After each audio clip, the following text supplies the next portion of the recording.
News 18 Bihar Jharkhand में आपके साथ लक्ष्मी। इस आधे घंटे में आपको झारखंड की खबरों से रूबरू कराएंगे। तो चलिए रुक करते हैं झारखंड की खबरों की ओर। और हजारीबाग से एक बड़ी खबर है। ग्रामीण और पुलिस के बीच में झड़प हुई है।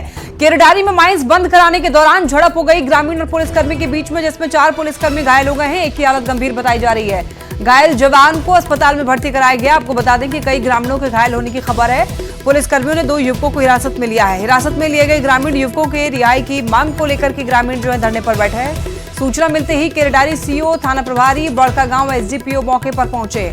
तो ये खबर हजारीबाग से। तस्वीरें आप ये देखिए किस तरीके से यहाँ पर ग्रामीण और पुलिस के बीच में झड़प होता हुआ दिखाई दे रहा है। माइंस बंद कराने के दौरान ये झड़प केरडारी में हुई है, आपको बताते चले। और इस दौरान 4 पुलिसकर्मियों के घायल होने की खबर सामने आ रही है। बता दें आपको, मौके पर ही थाना प्रभारी बड़कागांव एसडीपीओ मौके पर पहुंचे। देखिए किस तरीके से इन तस्वीरों में आप देख सकते हैं कि पुलिसकर्मी जो हैं वो घायल हो जाते हैं। बता दें आपको, हिरासत में लिए गए ग्रामीण युवकों के रिहाई की मांग को लेकर के ग्रामीण धरने पर बैठ गए। सब तोड़ ताड़ के पुलिस आया, 2 गाड़ी और पूरा तोड़वा दिया। और मांगने जाते थे से एको पैसा नहीं मिलेगा। मुफ्ता जी कहें कि एको पैसा नहीं मिला। मेरा परिवार के नाम से जमीन है, मेरे नाम से जमीन है, एक पेंशन दिया। उसको एनटीपीसी के जो सुरक्षाकर्मी है, पुलिसकर्मी, वो लोग बहुत अंधाधुंध मारपीट किया। और उन लोग को कहाँ लेके गया, थाना लेके गया, अस्पताल ले गया, किसी भी तरह से सूचना नहीं। थाना प्रभारी को भी पूछे, बोले थाना में, और विभाग को बोले थाना में, लेकिन पता नहीं चल रहा। बहुत इतना मारपीट हुआ है, उसके साथ को मेडिकल सुरक्षा भी नहीं, ना ही इलाज हो रहा है। अच्छा हुआ जब हम लोग जा रहे हैं सब लेडीज, तब पुलिस ऐसे एक लेडीज पर हाथ चला दिया, लाठी उठा दिया उसका पास। तब हम लोग वहाँ बोले कि भैया, हम उसका पकड़ के बोले कि भैया आप काहे हाथ चला रहे हैं। तो एक मेरा गांव का एक लड़का था, वो बोला कि भैया से आप हाथ खाए, तो उसको मारने लगा वहाँ पर। तब हम उसको बोले कि भैया आप हाथ छोड़ने का आपका आदेश नहीं है, आप ड्यूटी पर है, आप हाथ मत छोड़िए। हम लोग भी लेडीज है, आपका बहन है, माँ है, आप लेडीज पर हाथ मत छोड़िए। और ज्यादा जानकारी के लिए न्यूज़ 18 संवाददाता सुशांत हमारे साथ जुड़ रहे हैं। सुशांत, ग्रामीण और पुलिस के बीच में झड़प की खबर है, क्या जानकारी मिल रही है?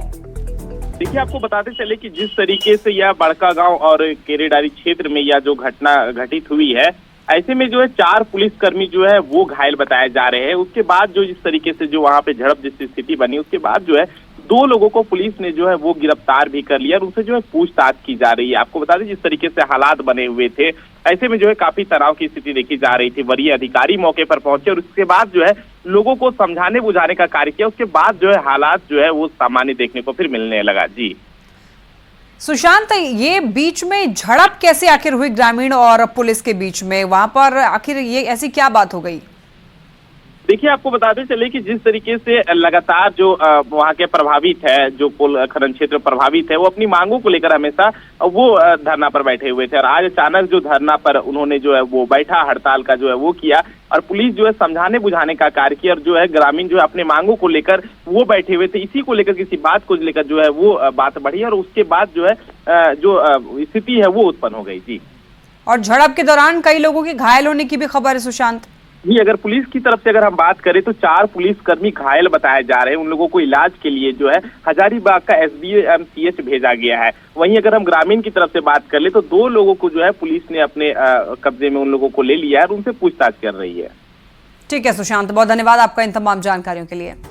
बढ़ते खबरों में आगे देखिए, सरायकेला से खबर है। केक खाने से कई बच्चों की तबीयत बिगड़ गई है। 12 से 15 बच्चे बीमार हुए। बच्चों को अस्पताल में भर्ती कराया गया। 5 बच्चों की हालत गंभीर बताई जा रही है। जानकारी के मुताबिक सरकारी स्कूल में शिक्षक दिवस पर कार्यक्रम का आयोजन किया गया था। बच्चों ने स्कूल सभागार में कार्यक्रम में शामिल हुए बच्चे और केक खाते ही बच्चों की तबीयत जो है वो बिगड़ने लग गई, जिसके बाद सभी लोगों को अस्पताल में भर्ती कराया गया। एम्बुलेंस के जरिए सभी बच्चे को लेकर जाया गया अस्पताल और वहां पर भर्ती कराया गया। तो केक खाने से बच्चे बीमार पड़ गए। आज 5 तारीख है और टीचर्स डे है। कई जगहों पर समारोह का आयोजन किया गया। कार्यक्रम का आयोजन टीचर्स डे के मौके पर, और ऐसे में यहाँ पर केक कटिंग और कुछ बच्चों की तबीयत बिगड़ गई केक खाने की वजह से। उसका क्लास का तो बोला कि केक खाने की वजह से ऐसे हुआ। तो हम अपना लड़का से पूछे तो बोला केक खाए थे, मुरही चनाचूर और चना खाए थे, उसके वजह से हम बेहोश हो गए। चक्कर दे रहा है, मतलब होश में है, चक्कर दे रहा है और शरीर ठंडा पड़ गया और उल्टी हो नहीं रहा। नागेंद्र नगर कांड्रा में एक सरकारी स्कूल है जहाँ पे आज शिक्षक दिवस के उपलक्ष्य पे कार्यक्रम चल रहा था।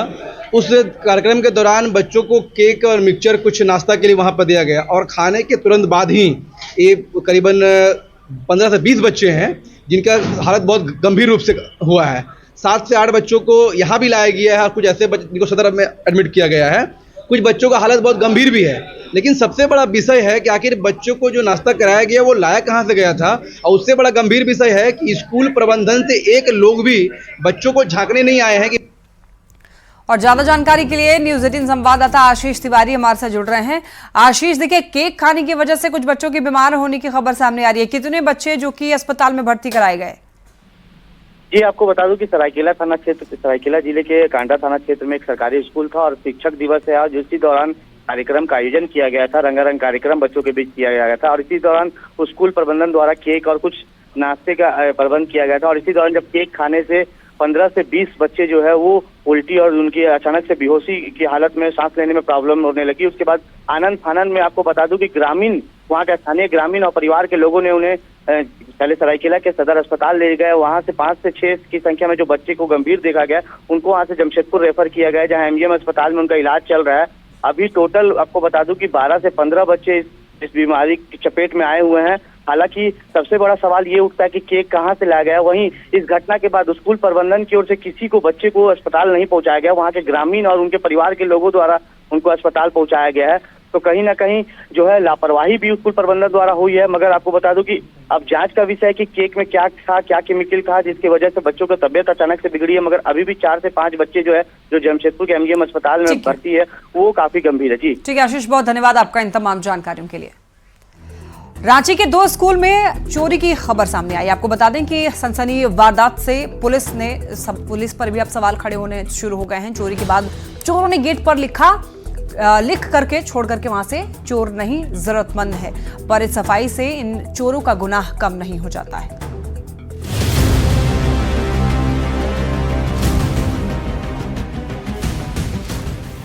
हम चोर नहीं जरूरतमंद हैं। चौक से दरवाजे पर लिखे ये शब्द इन दिनों सोशल मीडिया में तेजी से वायरल हो रहे हैं। हुआ ये कि मेसरा के हाई और मिडिल स्कूल में देर रात चोरी की घटना हुई। शातिर चोर 30 टैब और 20 अटेंडेंस टैब और 12,000 कैश चुराकर फरार हो गए। पर जब सारा माल बटोरकर चोरों का गैंग निकला तो जाते जाते प्रिंसिपल ऑफिस के दरवाजे पर चौक से लिख दिया कि हम चोर नहीं जरूरतमंद हैं। जरूरत की वजह से सामान ले जा रहे हैं। सुबह जब टीचर और प्रिंसिपल स्कूल आए तो दरवाजे पर लिखे ये शब्द पढ़कर उनका माथा ठनका। अंदर देखा तो सारा सामान अस्त व्यस्त था। चोरी से दुखी शिक्षकों ने टीचर्स डे नहीं मनाने का फैसला लिया।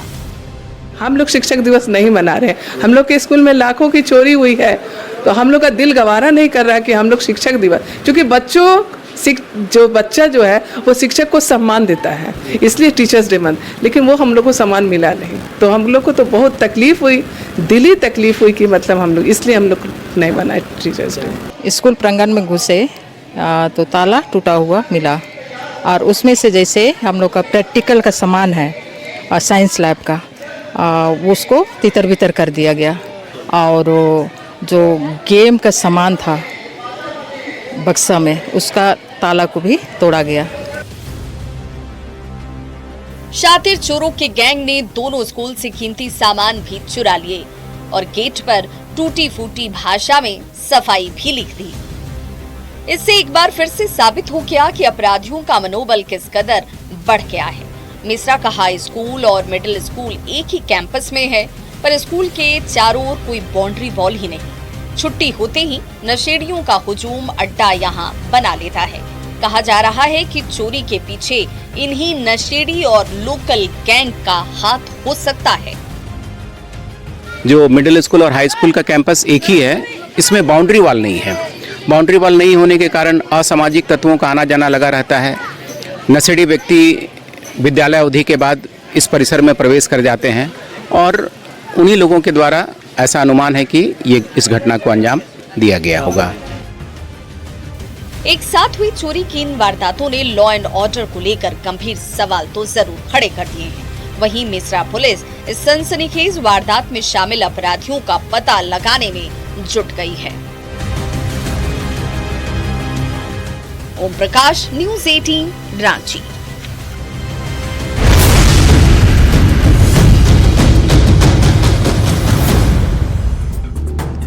झारखंड में जल्द ही चुनावी डुगडुगी बजने वाली है, लेकिन उससे पहले सियासी तपिश बढ़ गई है। बीजेपी ने जेएमएम की शिकायत अरगोड़ा थाने में दर्ज कराई है और जेएमएम पर बीजेपी की छवि बिगाड़ने का आरोप लगाया है, जिसके बाद से जेएमएम और कांग्रेस दोनों बीजेपी पर हमलावर हैं। रिपोर्ट देखिए। झारखंड में चुनाव है और पक्ष विपक्ष के बीच सियासी तकरार है, लेकिन अब ये तकरार आरोप प्रत्यारोप से एक कदम आगे निकलते हुए शिकायत तक पहुंच गई है। बीजेपी ने रांची के अरगोड़ा थाने में एक शिकायत दर्ज कराई है, जिसमें जेएमएम पर बीजेपी की छवि को धूमिल करने का आरोप लगाया है। भारतीय जनता पार्टी के लीगल सेल के द्वारा अरगोड़ा थाना में एक एफआईआर दर्ज की गई और मांग की गई है कि जिस तरह से भारतीय जनता पार्टी को राष्ट्रीय स्तर पे उसकी छवि को धूमिल करने का प्रयास किया गया है, तो उसके ऊपर भारतीय न्याय संहिता और जो आईटी एक्ट के तहत उनके ऊपर कार्रवाई किया जाए। मामला 23 अगस्त का है, जब मोहराबादी मैदान में भारतीय जनता युवा मोर्चा ने बीजेपी युवा आक्रोश रैली निकाली थी। तब भीड़ को कंट्रोल करने के लिए पुलिस को बल का प्रयोग करना पड़ा था, लेकिन तब जेएमएम ने अपनी सोशल मीडिया पर एक तस्वीर को पोस्ट किया, जिसमें पुलिसकर्मी के पीठ पर जूते के निशान नजर आ रहे थे और जेएमएम की ओर से सोशल मीडिया पोस्ट के जरिए ये दिखाने की कोशिश की गई कि बीजेपी कार्यकर्ताओं ने पुलिस के साथ बदसलूकी की, जबकि ये तस्वीर झारखंड की नहीं बल्कि महाराष्ट्र की है, जो 24 जुलाई 2018 की बताई जा रही है। और इसी को लेकर बीजेपी ने अरगोड़ा थाने में शिकायत दर्ज कराई। जेएमएम को ऑफिशियल वेबसाइट से ये एक पोस्ट किया गया और ये पोस्ट करके बताया गया कि भाजपा के लोग कैसे कायरता से पुलिस को पीट रहे हैं। जब इस पोस्ट की तहकीकात की गई तो पाया गया ये पोस्ट जो है झूठा झारखंड मुक्ति मोर्चा ने आधिकारिक पोस्ट से इसको पोस्ट किया है एक्स पर। ये 24 जुलाई 2018 का एक पोस्ट है जो महाराष्ट्र में एक कांस्टेबल का है। हालांकि बीजेपी की शिकायत के बाद राजनीति चरम पर है। जेएमएम इसे बीजेपी की घबराहट बता रही है, तो कांग्रेस इसे ओछी राजनीति करार दे रही। दिवालियापन के कगार पर पहुंच चुके हैं ये लोग और ये उनकी हताशा दर्शाती है। घबरा गए हैं, विचलित हो गए हैं हेमंत सोरेन जी की लोकप्रियता और इस सरकार के जो अच्छे काम किए जा रहे हैं सरकार के द्वारा उससे। अब आप कल्पना कीजिए गुरुजी की जो शारीरिक स्थिति है, जो उम्र के जिस पड़ाव पर है, शारीरिक रूप से कमजोर हो चुके वृद्ध व्यक्ति, और उन पर एफआईआर, उन पर प्राथमिकी। क्या सोच रखते हो यार? ऐसी घिनौनी सोच लाते कहां से हो? ये किस मानसिकता की परिचायक है? देखिए, यही लोकतंत्र है और इस राज्य में लोकतंत्र कायम है कि सरकार रहते मुख्यमंत्री के ऊपर केस दर्ज होता है और प्रशासन केस लेती है। तो इससे यह साफ पता चलता है कि कानून कितनी व्यवस्थित है और कितनी मजबूत है हमारी सरकार में। लेकिन आदरणीय शिबू सोरेन जी पर केस, ये भारतीय जनता पार्टी की ओछी मानसिकता है। जेएमएम की पोस्ट अब उस पर कितनी भारी पड़ेगी? क्या बीजेपी की शिकायत उसे चुनावी फायदा दिला पाएगी? ये समय बताएगा। लेकिन फिलहाल झारखंड में चुनाव से पहले सियासी तपिश जरूर बढ़ गई है। न्यूज 18 के लिए रांची से ओम प्रकाश की रिपोर्ट। जमशेदपुर से एक बड़ी खबर है। ओडिशा के राज्यपाल रघुवर दास पहुंचे जमशेदपुर। 5 दिवसीय दौरे पर जमशेदपुर पहुंचे हैं। सोनारी एयरपोर्ट पर इनका भव्य स्वागत किया गया। जिला प्रशासन की तरफ से गार्ड ऑफ ऑनर इनको दिया गया। कई कार्यक्रम में शामिल होंगे रघुवर दास। तो ये बड़ी खबर आप तक पहुंचा रहे हैं। सोनारी एयरपोर्ट पर इनका भव्य स्वागत किया गया। 5 दिनों के लिए रघुवर दास आए हुए हैं झारखंड। आपको बता दें, जमशेदपुर से ये जानकारी मिल रही है। राज्यपाल रघुवर दास जमशेदपुर पहुंचे। 5 दिवसीय दौरे पर जमशेदपुर आए हुए हैं। सोनारी एयरपोर्ट पर इनका भव्य स्वागत किया गया। जिला प्रशासन की तरफ से गार्ड ऑफ ऑनर इनको दिया गया। कई कार्यक्रम में रघुवर दास शामिल होंगे।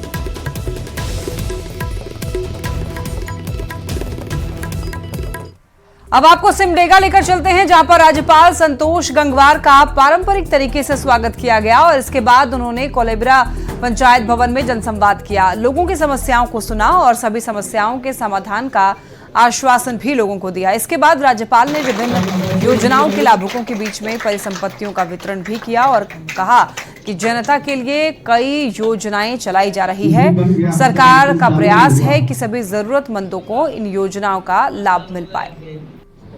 योजनाएं सही ढंग से लागू हों, क्योंकि अब से कई साल पहले ये था कि सरकार जो भेजती थी वो पूरा का पूरा पैसा या सामग्री आम आदमी तक नहीं बनता था। अब सरकार ने तय किया है, चाहे प्रदेश हो चाहे केंद्र की हो, कि जो हम दें वो पूरा का पूरा उनको मिले। इसके लिए लोगों से पूछने और लोगों की और कोई सुझाव हो, कोई राय हो तो हमको बताएं, इसलिए यहाँ पर। अब खबर बांग्लादेशी घुसपैठ से जुड़ी हुई है। संथाल में बांग्लादेशी घुसपैठ मामले में झारखंड हाई कोर्ट में सुनवाई हुई और देखिए दानियाल दानिश की याचिका पर सुनवाई की गई। गृह मंत्रालय की तरफ से सॉलिसिटर जनरल ने अपना पक्ष रखा। एफिडेविट में राज्य सरकार ने घुसपैठ को नकारा। राज्य के एफिडेविट पर हाई कोर्ट ने सख्त टिप्पणी की, कहा गलत तथ्य पाए जाने पर अवमानना का केस होगा। मामले की अगली सुनवाई अब 12 सितंबर को होगी।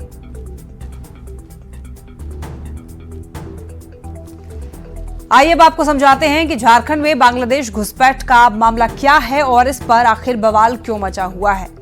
देखिए बांग्लादेशी घुसपैठ पर दानियाल दानिश ने याचिका दायर की है। याचिकाकर्ता ने हाईकोर्ट के सामने कई डेटा पेश किए और याचिकाकर्ता के डेटा के अनुसार साल 1951 में संथाल परगना में आदिवासियों की आबादी 44.67% थी, जबकि साल 2011 में आदिवासियों की आबादी 28.11% हो गई। 1951 में कुल मुस्लिम आबादी 9.44% थी, लेकिन 2011 की बात करें तो साल 2011 में मुस्लिम आबादी 22.73% हो गई। पिछले 60 सालों में 16.56% आदिवासियों की संख्या घट गई। घटती आदिवासियों की संख्या से उनके अस्तित्व पर अब इसे खतरा माना जा रहा है और इसी वजह से इस पर बात की जा रही है। मुसलमान नहीं है तो एक तरह से बाहर ही हुए ना। तो अभी आपने जो कोर्ट को जो सप्लीमेंट सौंपा है, क्या है वो? देखिए ये सेंसस है 2000 से लेके अभी तक का, जिसमें पूरा डिस्क्राइब्ड है 8 से 1200 पेज में।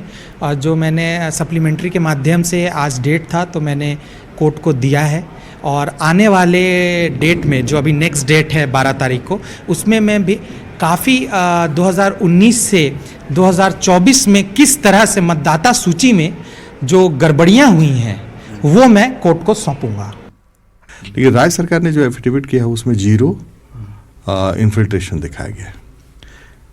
उसमें है कि डिप्टी कमिश्नर और एसपी चिट्ठी लिखते हैं सीईओ को और अफसर इंचार्ज को, वो लोग अपना चिट्ठी भेज देते हैं। 14 तारीख को लिखते हैं, 16 तारीख को चिट्ठी भेज देते हैं कि हमारे इन्फिल्ट्रेशन ही नहीं, 0 इन्फिल्ट्रेशन। इस पर माननीय न्यायालय ने कहा कि यदि केंद्र सरकार का एफिडेविट आता है और ये पता चलता है कि इन्होंने फॉल्स एफिडेविट दायर किया है, तब जो अवमानना की जो कार्रवाई है वो ऑटोमेटिक जो है शुरू होगी। उत्पाद सिपाही बहाली से जुड़ी एक बड़ी खबर। दोबारा से बहाली प्रक्रिया शुरू होगी और नए नियम और नए समय पर दौड़ होगी। 6 केंद्रों पर आयोजित होगी दौड़। 10 सितंबर से बहाली शुरू की जाएगी। पलामू में बहाली के लिए दौड़ का आयोजन नहीं किया जाएगा और देखिए सबसे ज्यादा मौत पलामू में होने से सेंटर में बदलाव किया गया। पलामू के अभ्यर्थियों की दौड़ दूसरे जिलों में आयोजित कराई जाएगी। बता दें आपको 8:30 बजे के बाद अभ्यर्थियों की दौड़ नहीं होगी। 10 सितंबर से अभ्यर्थियों की दौड़ शुरू होगी। अब रोजाना 3000 ही अभ्यर्थियों की दौड़ होगी। पहले रोजाना 6000 अभ्यर्थियों की दौड़ हो रही थी। सिपाही बहाली के दौरान दौड़ में भाग लेने वाले 12 अभ्यर्थियों की मौत हो गई थी, जिसके बाद मुख्यमंत्री हेमंत सोरेन के निर्देश पर बहाली की प्रक्रिया रोक दी गई थी। अब इसे दोबारा शुरू की जाने की बात की जा रही है। तो इन सब जगहों पर अब हम लोग जो 2 दिन का हमारा बचा हुआ था 3 और 4 का, ये हम लोग 10 तारीख से प्रारंभ करेंगे। इसी महीने के पहले हम लोग प्रतिदिन 6000 लोगों को बुला रहे थे। अब यह निर्णय हुआ है कि प्रतिदिन 3000 लोगों को हम लोग सभी केंद्रों पर आमंत्रित करेंगे। तो जिनकी दौड़ 3 तारीख को थी, 3 सितंबर को थी, वे अब 10 और 11 को, पहला 3000 10 तारीख को, अगला 3000 11 तारीख को दौड़ेंगे। जिनकी दौड़ 4 तारीख को थी अंतिम दिन, वे अब 12 और 13 को दौड़ेंगे। तो ये 6 केंद्रों की बहाली जो है ये 13 तारीख को हम लोग समाप्त कर चुके होंगे। उसके बाद हमारा बचेगा पलामू का चियाकी केंद्र। तो यह निर्णय लिया गया है कि पलामू के चियाकी केंद्र में जिन लोगों की दौड़ बची हुई है उनकी दौड़ अब पलामू में नहीं करके उनको शेष जो 6 हमारे जगह हैं उन 6 स्थलों पर उनको डिस्ट्रीब्यूट कर दिया जाएगा। उत्पाद सिपाही भर्ती दौड़ में युवाओं की मौत को लेकर के बयानबाजी तेज हो गई है। जेएमएम ने बीजेपी पर हमला बोलते हुए कहा है कि युवाओं की मौत कोरोना वैक्सीन से हुई है, जिस पर बीजेपी ने पलटवार किया। कहा मुख्यमंत्री को इस तरह से हल्की बात नहीं करनी चाहिए। पद पर बैठे हुए व्यक्ति को थोड़ा शर्म भी आनी चाहिए, को समझनी चाहिए। कोविड वैक्सीन के बाद सिर्फ झारखंड में कोई उत्पाद विभाग में बहाली हो रही है ऐसा तो नहीं है, देश के कई राज्यों में बहाली हुई, सिपाहियों की बहाली हुई, वहाँ भी लोगों ने दौड़ा, वहाँ तो मारा नहीं। केंद्रीय एजेंसी में ये सीआरपीएफ है, बीएसएफ है, यहाँ तक कि सेना में भी और अग्निवीर में भी दौड़ लगाए लोगों ने, बच्चे ने, कहाँ कोई मारा। और इसके बाद भी ये बोल रहे हैं। मैंने जिन एक्सपर्ट से बात किया, जिन एक्सपर्ट्स की व्यूज सुनी सोशल प्लेटफॉर्म पर, उनको बोलते हुए सुना। बहुत वरिष्ठ राष्ट्रीय स्तर के ख्याति प्राप्त जो चिकित्सक हैं, कई राष्ट्रीय चैनल में आए और उनके जो अनुभव है उन अनुभवों को मैंने शेयर किया। और इसी के साथ बुलेटिन में इतना ही। तमाम खबरों के लिए आप देखते रहिए न्यूज़ 18।